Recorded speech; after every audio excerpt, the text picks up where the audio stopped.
Hi guys, in this video we're discussing some tips and strategies that you can use during negotiations when selling your property privately.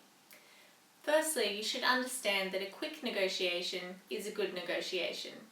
Where possible, give the buyer a categorical answer as close to right away as you can.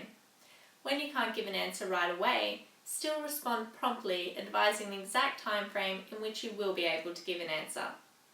Taking excess time just increases the amount of time in which a buyer could find another property they like or have someone undermine their decision to purchase.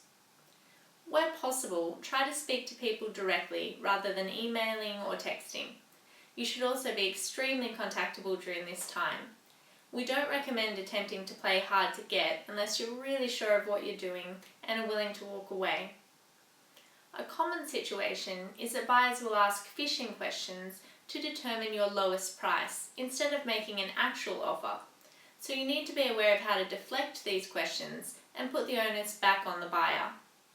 This technique is actually quite simple to employ and can be easily practiced with a friend to help you prepare.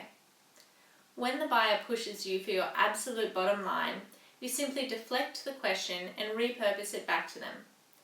For example, the buyer may say, "What's the lowest price you'll take?" You could then respond with, "I'd much prefer if you place your best offer in writing and allow me some time to consider it. How does that sound?"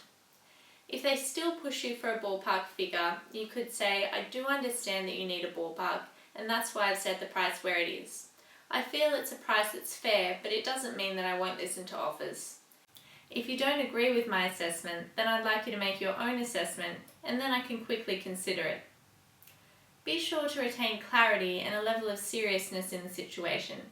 Anytime you have a buyer that genuinely wants to make an offer, request that they put the full details of their offer in writing. This is not legally binding, but it helps to make everything feel a little more real and promotes a sense of seriousness, urgency, and clarity. The written offer also gives you something to refer to at the next step if the buyer has many conditions on their offer. It can also be helpful to change the focus and the perspective of the negotiation. For example, you could agree to accept an offer on the proviso that a deposit is put down or contract signed within a certain time frame. In the buyer's mind, this creates a reason for them to move to the next step and a reason for you to accept their particular offer. Provisos that aren't related to the price also give both you and the buyer a bit of a relief valve if you're getting stuck on the price negotiation alone. If negotiation becomes stuck on all points, you could consider the split the difference strategy. This is as simple as it sounds. You and the buyer simply agree to meet in the middle in terms of price, settlement date, inclusions, or whatever it is you're stuck on.